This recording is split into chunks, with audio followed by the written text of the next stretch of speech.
Hey guys, welcome back to another episode of Dynasty After Dark. We're your hosts, Calvin Timms and Dale Terry. Hit us up on Twitter at TDC_Calvin for myself and Dale at Dynasty_Dale. Dale, how we doing today? Hey, I'm doing pretty great. I'm actually really excited to talk about a couple guys today, but we're actually recording these not, after dark. So it's a little weird, it's light outside, it's summertime, so it's feeling good, but feeling a little weird all at the same time.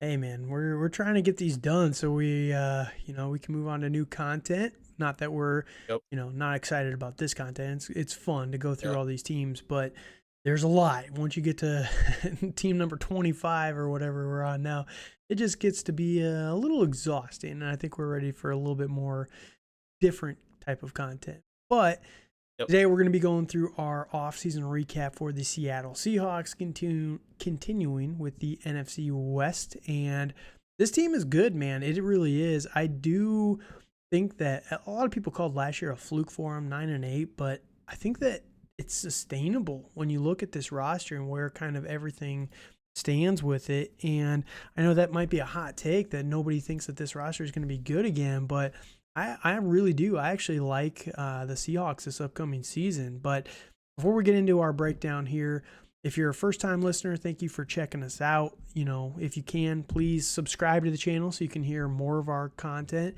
We're putting out one of these for all 32 NFL teams. If you guys are coming back, we appreciate you guys as well. We do have some pretty good, loyal listeners out there, so we appreciate it. But we're going to be talking about the draft. We're going to be talking about coaching changes, which there weren't any for this one, but we talked through the free agent signings, some of the bigger names there on the defense, the offense, all that stuff. But then we go through at the end and kind of give our full dynasty recap for the team and how all of it's going to play over the next couple of years. Now, obviously, we're not oracles. We don't exactly know all the details on these teams. We cannot perfectly predict all this stuff. But at the same time, we're trying to give realistic takes on this stuff as well, and try and be honest with you guys and give our honest opinions with it, with, maybe a little bit more educated guesses than some people like to put out there. So that's the whole point of this podcast. And again, thank you for checking us out if you're a first-time listener. With the Seattle Seahawks, I want to start with the NFL draft because I think a lot of what they did in the draft kind of dictates what to expect from this team for Dynasty. And that's where I want to kick us off there, because when you look at the free agents that they didn't have any coaching changes, at least major up, same offensive coordinator, still Pete Carroll, no new GM, anything like that. So we can probably expect close to the same as last year in terms of system and schematics and everything like that. There's no massive changes to expect there. The free agents that they lost, they lost some guys, but nobody crazy. You know what I mean? When you look at who they actually lost, it was a lot of defensive guys. They did lose Travis Homer, Rashad Penny on the offensive side of the ball, but did they really lose Rashad Penny? That's another question for another team. Yeah. But they lost Kyle Fuller, their center, which was actually a little bit of a decent loss there on the offensive line. But I think that they'll be fine. Center's fairly easy to replace nowadays, it feels like. Can be, yeah. But most of everything that they lost on the defensive side of the ball. Poona Ford, Snacks Harris, Shelby Harris, some of the other players there. So I don't think that there's going to be too much loss there. The guys that they added they're all on the defensive side of the ball. And again, I don't think there's going to be a massive change. I think it just helps them generally. So you have to look at the draft as the focal point for this offense, in my opinion. Now, obviously, they re-signed Geno Smith to a decent contract, shorter contract, but pretty solid money that they're paying him, rewarding him for last season. And what do they do in round one? Well, first pick, obviously, they go Devon Witherspoon out of Illinois, cornerback. Very good player. Helps this defense even more, in my opinion. A lot of people compare him to someone like who's the Jets corner? I'm blanking on his name. Sauce Gardner. Sauce Gardner, yes. So a lot of people compare him to Sauce Gardner in terms of his potential year one impact, which would be pretty big if he can have that kind of impact for this team. But then at 20, they take Jaxon Smith-Njigba. And just continue to load up on this side of the ball. And they really say, we believe in Geno. And when you take a cornerback at 5, when you could have taken someone like Will Levis, you're really putting a stamp behind Geno, saying that you do believe in him when this is your first round picks, right? Am I crazy there? No, I mean, I think at least for the next couple years they believe in Geno. Like he signed what, I think a 2-year, I think it was a 3-year contract with a third-year option. So I think for the next couple years that Geno's going to be their guy, and they are really planning their entire offense around him. And I think Geno has finally found his place and where he's able to thrive. Mm-hmm. Yes, they signed him to, I was just pulling it up really quickly. So they have him for 2 more years after the season. So 3 years total. After this year, they can potentially cut him to save $10 million in salary cap, but he's still going to be a fairly big cap hit next year, $31 million, $33 million the year after that. Right. So, a lot of money. If they cut him now, it's a $27 million dead cap. But yeah, he's fairly cheap this season, and then they can kind of work around his contract next year. But, Jaxon Smith-Njigba comes in, helps this already loaded offense. In round 2, they take Derek Hall, defensive end, out of Auburn. That was the Broncos pick that they had there. Good picks from the Broncos for that Russell Wilson trade, you got to say. Yep. Zach Charbonet was their other second-round pick, running back out of UCLA, and this upset a lot of people out there for fantasy. People, yes. In round 4, Anthony Bradford, guard out of LSU, Cameron Young, defensive tackle out of Mississippi State. 5, they took Mike Morris, defensive end, and I'm going to slaughter this. I have no idea. Oluwatimi? I don't know. Center out of Michigan. Yeah. It's Olu Sigun Watimi. Yeah, there you go, Dale. You nailed it. But both of these guys from Michigan. In round 6, Jarek Reed, safety out of New Mexico.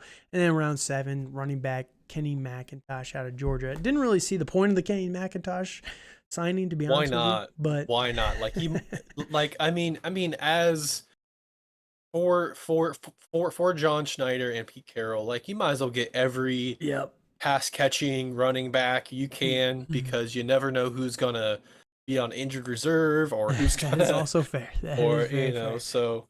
But and this was a very prototypical Seahawks draft, in my opinion. They got good names, or they tried to.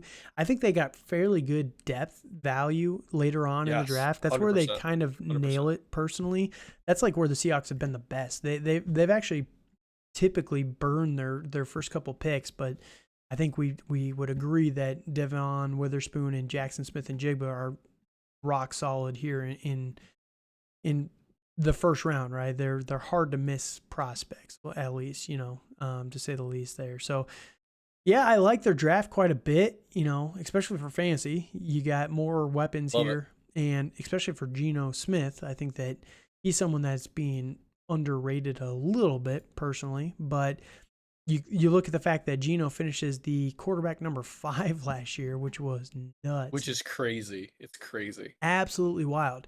And right now he's being valued. I was just pulling up his Dynasty ranking.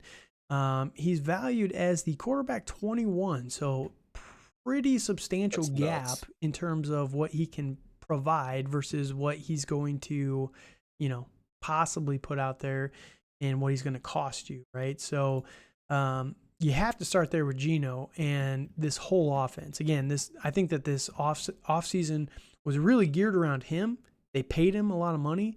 They drafted to build the defense up. Obviously, they needed to do that. It was kind of a weaker defense anyway. But then also just keep this offense just cooking, man. It's hilarious that as soon as they get rid of Russell Wilson, they let their quarterback cook. It's kind of funny. Yeah. And you almost wonder if they were doing that because they knew Wilson's limitations, which it's a question. Or if they did that because they just had really bad play caller. I don't know. That's the problem. I know. That is the one problem. I know. I mean, it's crazy. 100%. He had 572 passing attempts last year. The highest that Russ ever had with this team is 558. like, Wild. okay, sure. So yeah, Geno, do we think that he can continue that success though? I personally, I do.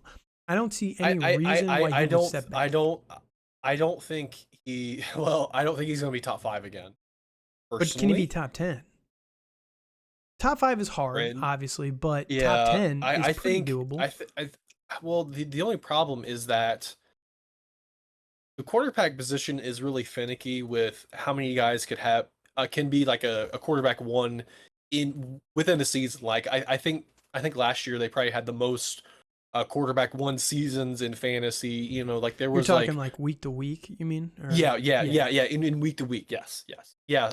I mean, there's like 40 plus quarterbacks that had a quarterback 1 week. Yeah, that's pretty So crazy. it's really crazy to think about in a onesie position like that. So Mhm. I think he could be a top 12 guy this year and potentially next year, but you know, I mean, it's just something to look out for, and you do have a lot of up and coming potential stars, with Bryce Young, Stroud, you know, Anthony Richardson's going to be a dynasty darling for a Yeah. while.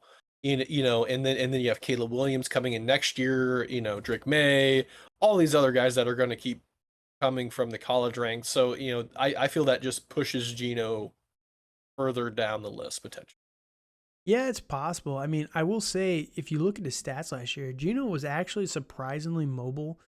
He did have good yardage, obviously, 4,300 yards almost, 30 touchdowns, 11 interceptions. I don't really see, and this is why I still believe in Geno, because he was smart with the ball last year. He was very, very smart with it. And you go back to his days in New York, and it wasn't always the cleanest play, and he looks sloppy and everything, but he looks like a whole new player at this point in his career.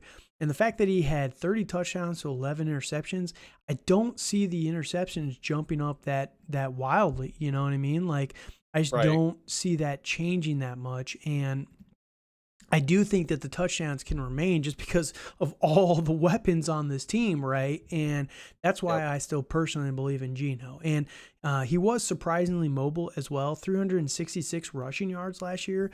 It wasn't, he never had more than 51 in a game. So it was very, very spread out over the whole season, but it's just an added bonus there, right? You have guys like Kirk Cousins who had a grand total of like, I think 176 or something like that. And Right. rushing was not part of his game at all, but he's got almost double for Geno, and it just helps in that regard, right? And makes him a Yeah, little and bit of a and difference and maker. and I do think with Geno, like he's always been fairly mobile. Hmm. Even in his college days, he was mobile. I just think he got a really bad start, and it was a huge detriment that he went to the Jets during Hmm. during that time. During the whole Rex Ryan stuff. Yeah. That that was right after the Mark Sanchez stuff, and there was a lot of tumult in New York, and he ever since then he's been a journeyman, and I really think he's found a good home in Yep. Seattle, and he's very comfortable there, and he's playing the way he knows how to, and they're allowing them to, which Yep. I do think that's what Pete Carroll does a lot is knowing the strengths of his team Yes, I and agree letting with them this play to that. 100%. Yep. I'm Yeah. with you 100%. All right, now let's go over to the running back position here. And again, the free agents, we're not touching on them too much because it was mostly just defensive guys. I mean, some of the Yeah. guys that they added, they re-signed Bobby Wagner. They brought in Draymond Jones. These are all defensive players, right? Julian Love, Devin Bush, linebacker from Pitt, former first-round pick there.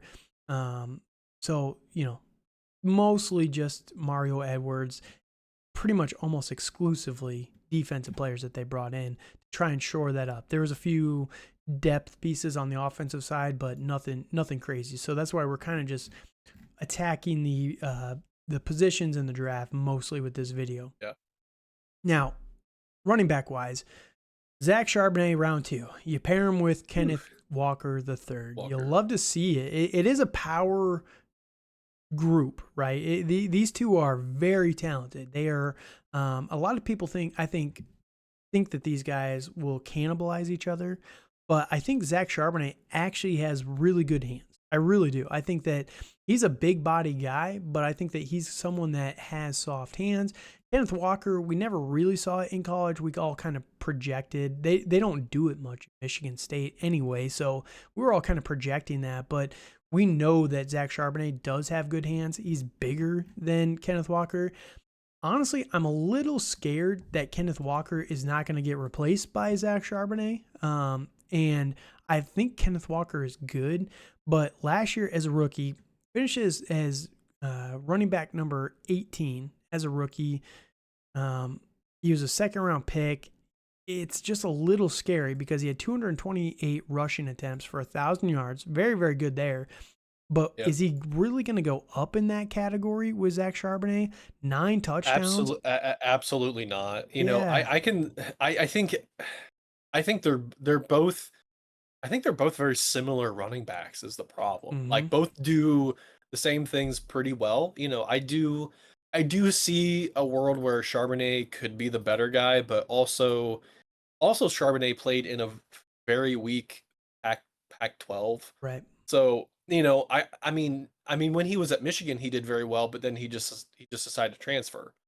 Yeah, So that and that shows was more so, to utilize his skill set, right? Because I think Michigan right, was kind of throttling him down in usage a little bit, right. and he Yeah, goes to UCLA and they run the crap out of him, and it paid off because absolutely. he was very Yeah, productive, right? So a little agreed. bit of that, but no, these guys are so similar in their skill sets. I do think They Zach are. Charbonnet of the two of them just has a little bit better hands, and that's not to Fair. say that Kenneth Walker can't catch or anything like that, but I am a little concerned because I could see these guys both having around 200 carries.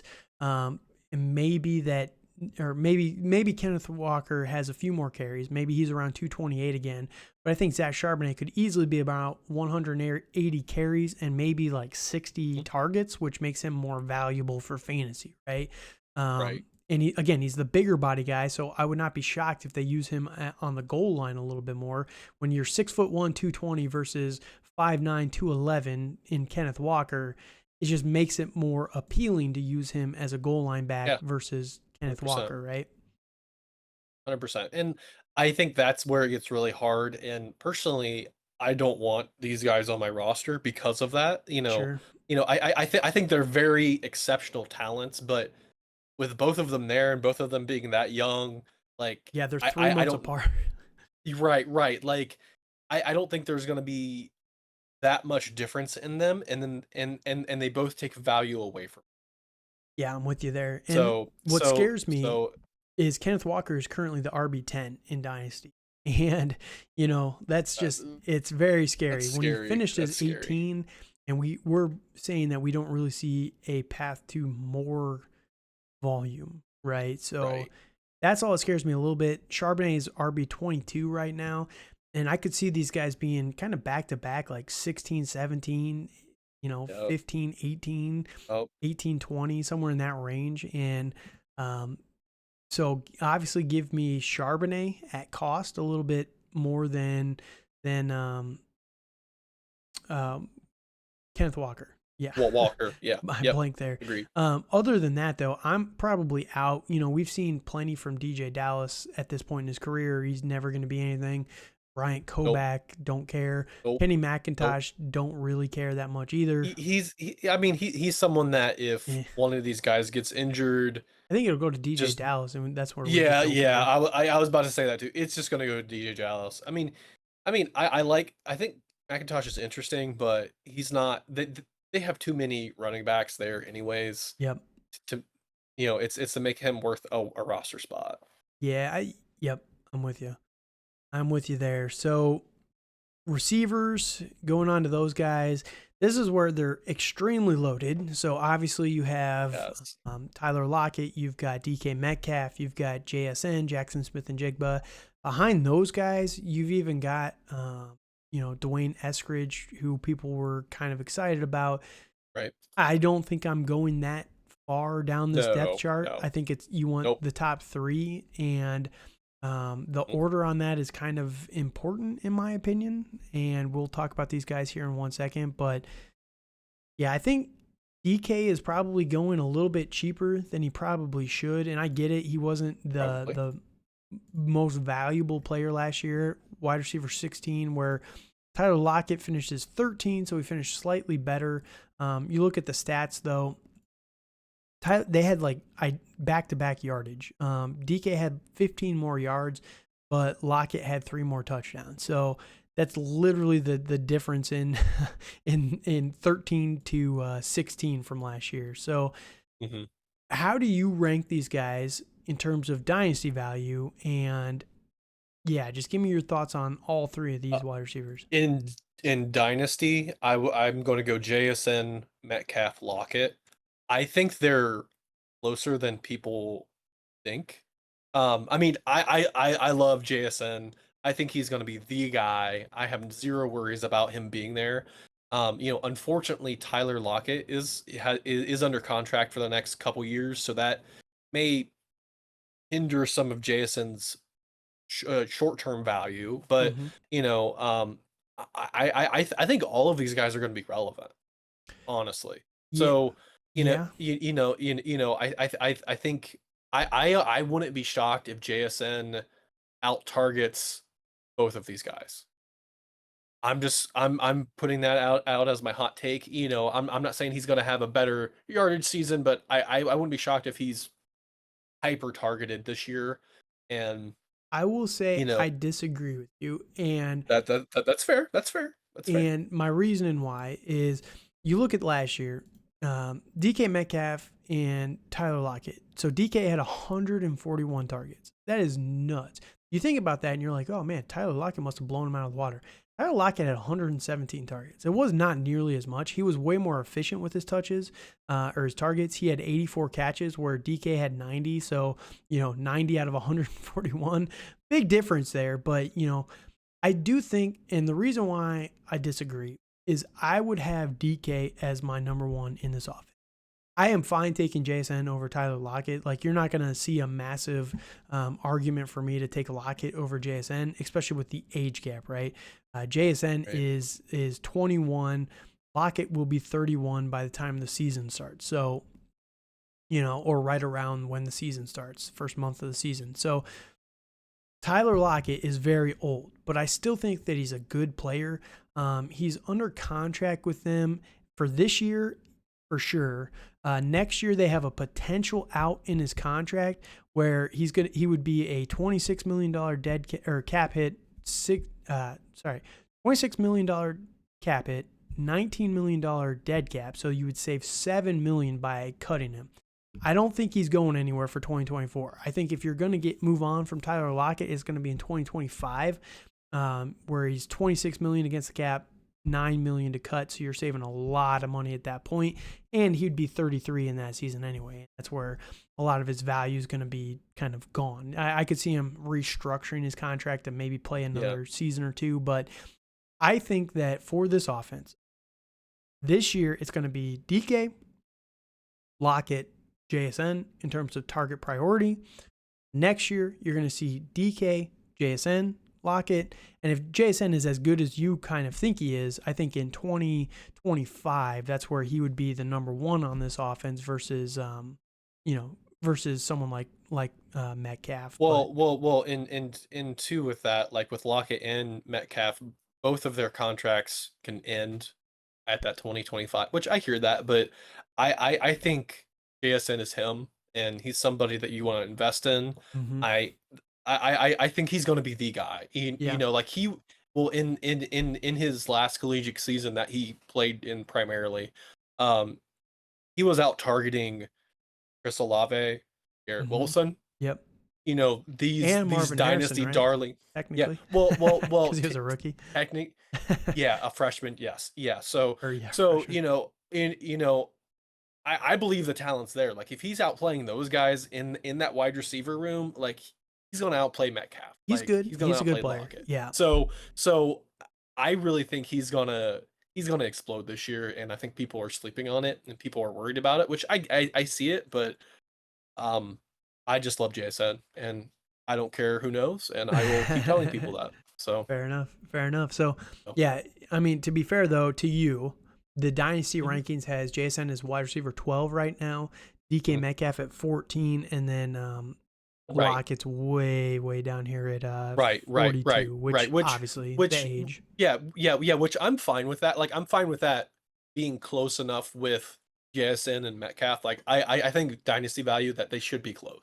Fair. Yeah, that's You fair. know, and but I'm just giving the edge to Jason because of age, because of the breakout age, Hmm. and because of the talent that we see. But like when DK was in college, like it was mainly AJ Brown who was the dominator, not Yeah, Metcalf. that is true. So like I can see I can just see Jason being that alpha.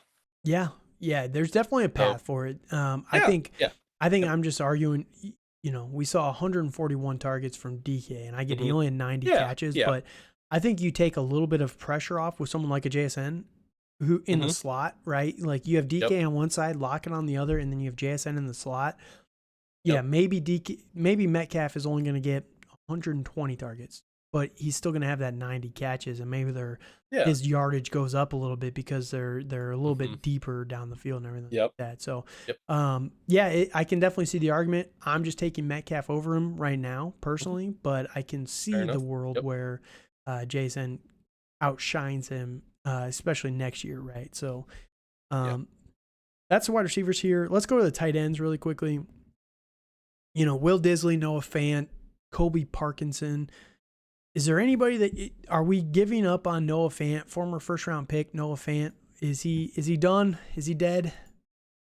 I will say that I will say that because it's a tight end position, no. But yes, Right. yes. I mean, he's getting to that point, he's only 25. He's young, man. He's It's very young. crazy, but he's never really broke out. I mean, yes, he hasn't missed a lot of games, but Hmm. he goes out in a lot of games because of injury. Right. And stuff like that. And he's not the focal point of the offense. There are three much more talented wide receivers and much more talented running backs that are going to get targeted over him. So Yeah.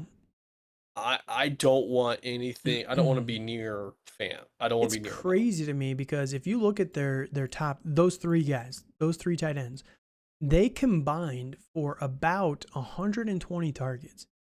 You cut one of those guys out, and all of a sudden, no Fant's getting about 90 targets, and he could be something. He could definitely be something special. But Yeah. yeah, the problem is you got Will Disley with 38 targets, you got Colby Parkinson with 34, and then Noah Fant with 63. So obviously he's the number one in this offense. I know a lot of people said, "Oh, he's not the number one. Oh, you can't invest in this guy." But I think that he still is the number one.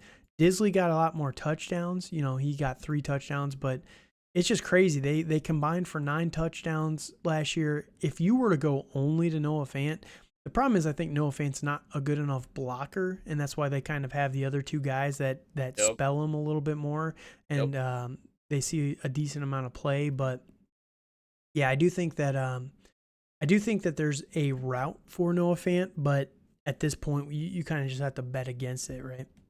Yeah. Yeah. So, all right. Is there any last thoughts on the Seattle Seahawks? Nope. You think they're gonna beat their win total from last year, 9-8? Uh, I think they're going to be very close to that. See with their schedule, like I mean they're playing the Bengals, they're playing like they're going to be playing a lot of good teams. So Yeah, yeah, I think it's going to be close to a 500 season, honestly. yeah. So We'll see. yeah, I mean I think they're going to be in the playoff hunt all year. Yeah, they're So playing the you know the I AFC North. They're playing the NFC East, it looks like. yeah, yep, and a few other games. They got the So Titans. That helps. it helps, it does potentially. Yeah, but So yeah, it's good. It's gonna be interesting. I think they're. I mean, I either think they're gonna be 500 or this season could turn on its head potentially with their schedule. But yeah, or they I, could be really good, I man. th- That defense could be yes, really good. It really could. It really could. Like, they're really young, but they're really talented, Mm-hmm. and and they did get Bobby Wagner back, which is gonna be the leader of that defense. Yep, for sure. So, all right. So that is our thoughts on the Seattle Seahawks. Let us know your thoughts on this video down below in the comment section. We appreciate all the comments. It takes 10 seconds, but we want to hear your thoughts too. So let us know what you think. And if you agree with our takes on skill players, because there's a lot of takes out there and they're kind of crazy, but yeah, it's all over the board, man, for sure. It is. But It there's is. definitely potential value out there. I think for sure. We talked about it with Geno. We talked about it with Charbonet versus Walker.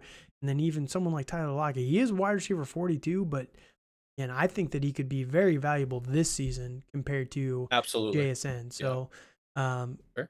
a lot of value out there, but let us know your thoughts down below. Again, you can find us on Twitter at TDC_Calvin, at Dynasty_Dale. And if you have anything else, you have any questions for any of your off-season questions or trade questions or anything, hit us up and let us know, and we're happy to help you guys out. So thank you guys again for joining us, and until next time, have a good night.